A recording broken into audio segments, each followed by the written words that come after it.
শনিবার যাদবপুর বিশ্ববিদ্যালয়ের ঘটনায় আগামীকাল সোমবার ধর্মঘটের ডাক দিল এসএফআই। সবচেয়ে বড় ব্রেকিং দিচ্ছি আপনাদের সামনে, এই মুহূর্তে জানিয়ে রাখি গুরুত্বপূর্ণ আপডেট। বিশ্ববিদ্যালয়ের ঘটনায় আগামীকাল সোমবার ধর্মঘটের ডাক দিল এসএফআই। সোমবার রাজ্যের সব কলেজ বিশ্ববিদ্যালয়ে ধর্মঘটের ডাক দেওয়া হয়েছে। এই সমস্ত বিষয়ে আপডেট নেব, সঙ্গে রয়েছে আবার সহকর্মী রিমিক। এবার ধর্মঘটের ডাক এসএফআই এর, অর্থাৎ গতকালের ঘটনা ব্রাত্য বসু আহত থেকে শুরু করে আহত হয়েছেন বেশ কিছু শিক্ষার্থীরাও, সেক্ষেত্রে দাঁড়িয়ে থেকে এবার এসএফআই এর তরফ থেকে ধর্মঘটের ডাক। তোমার কাছে বর্তমান আপডেট কি রয়েছে? তুমি দেখো, গতকাল যাদবপুর বিশ্ববিদ্যালয়ে ওয়েস্ট কুপার বার্ষিক সম্মেলনে শিক্ষামন্ত্রী ব্রাত্য বসু যোগ দিতে যাওয়ার পর যে ঘটনা ঘটে, তাকে ঘিরে বিক্ষোভ, তাকে হেনস্থা করা, তার গাড়ির কাজ ভাঙচুর, গাড়ির চাকার হাওয়া খুলে দেওয়া, এবং তিনি যখন সেখান থেকে ক্যাম্পাস থেকে কোনো রকমে বেরিয়ে যাচ্ছিলেন গাড়ি করে, তখন এসএফআই এবং অন্যান্য বাম ছাত্র সংগঠনগুলি যে ছাত্র সংসদ নির্বাচনের দাবিতে তাকে ঘিরে যে বিক্ষোভ দেখাচ্ছিল, এবং তার গাড়ির চাকার তলায় একজন ছাত্র পড়ে যান এবং গুরুতর আহত হন। কিন্তু গোটা ঘটনায় দুই দিক থেকেই কিন্তু একদম জিরো টলারেন্স বলা যেতে পারে, যে কোনো রকম আপোষ নয় এই ঘটনার সঙ্গে, সেটা কিন্তু বুঝিয়ে দিয়েছে। আর তৃণমূলের পক্ষ থেকে, রাজ্য শাসক দলের পক্ষ থেকেও কিন্তু এই ঘটনার তীব্র নিন্দা করা হয়েছে। আমরা দেখেছি গতকাল রাত্রিরে মন্ত্রী অরূপ বিশ্বাস, সাংসদ সায়নী ঘোষ সহ তৃণমূলের শীর্ষ নেতৃত্বে মিছিল করেন। তারা পরিষ্কার হুমকি দেন যে এই অরাজকতা যাদবপুর বিশ্ববিদ্যালয় ক্যাম্পাসের ভেতরে, এই অরাজকতা কোনোভাবেই তারা মেনে নেবেন না। এমনকি ক্রীড়ামন্ত্রী অরূপ বিশ্বাস যেটা বলেন যে 1 মিনিট লাগবে তাদের যাদবপুর বিশ্ববিদ্যালয় দখল করতে, এবং তিনি এসএফআই এবং অন্যান্য বাম ছাত্র সংগঠনগুলোকে সতর্ক করে দেন যে যাদবপুরের বিশ্ববিদ্যালয়ে শান্তি যেন নষ্ট করা না হয়। তারপর রাত্রিরেও অভিযোগ ওঠে যে যাদবপুর বিশ্ববিদ্যালয়ে যে শিক্ষক বন্ধু তৃণমূলপন্থী কর্মীদের যে অফিস রয়েছে, কার্যালয়, সেখানে ভাঙচুর করা হয়। রাত্রে যখন এই গোটা ঘটনায় আহত বেশ কয়েকজন আহত হন, তাদেরকে যাদবপুর কেপিসি হাসপাতালে চিকিৎসাধীন রয়েছে। রাত্রে যাদবপুর বিশ্ববিদ্যালয়ের উপাচার্য ভাস্কর গুপ্ত হাসপাতালে দেখতে গেলে তাকে হেনস্থা, ছাত্রছাত্রীরা হাসপাতালের ভিতরে হেনস্থা করেন বলে অভিযোগ ওঠে রাত্রিবেলা, এবং তিনি কোনো ক্রমে সেখান থেকে বেরিয়ে গাড়িতে উঠে সেখান থেকে বেরিয়ে যান বলে জানা যায়।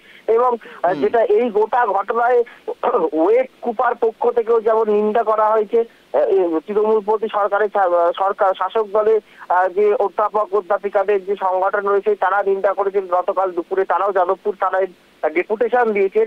পাশাপাশি বামেদের যে অধ্যাপিকাদের যে সংগঠন ওয়েস্ট কুটা, সেই ওয়েস্ট কুটার পক্ষ থেকেও গোটা ঘটনার নিন্দা করা হয়েছে, এবং তারা যেটা পরিষ্কার বলছে শাসক দলের কিছু গুন্ডাদের জন্য এই ঘটনা ঘটেছে, এবং তারা প্রশ্ন তুলেছে যে শাসক দলের, অর্থাৎ একটি রাজনৈতিক দলের গণসংগঠন হচ্ছে ওয়েস্ট কুপা, তাদের বার্ষিক সম্মেলন, রাজনৈতিক কর্মকাণ্ড বার্ষিক সম্মেলন কেন ক্যাম্পাসের ভেতরে হবে, এবং যে ছাত্রটি প্রথম বর্ষের ছাত্র ইমরানুর রায় নাম, যে শিক্ষামন্ত্রী গাড়ির চাকায় পড়ে গিয়ে বিক্ষোভের সময় গাড়ির চাকায় পড়ে গিয়ে গুরুতর আহত হয়েছেন, তার চোখ লেগেছে, তিনিও হাসপাতালে চিকিৎসাধীন রয়েছে।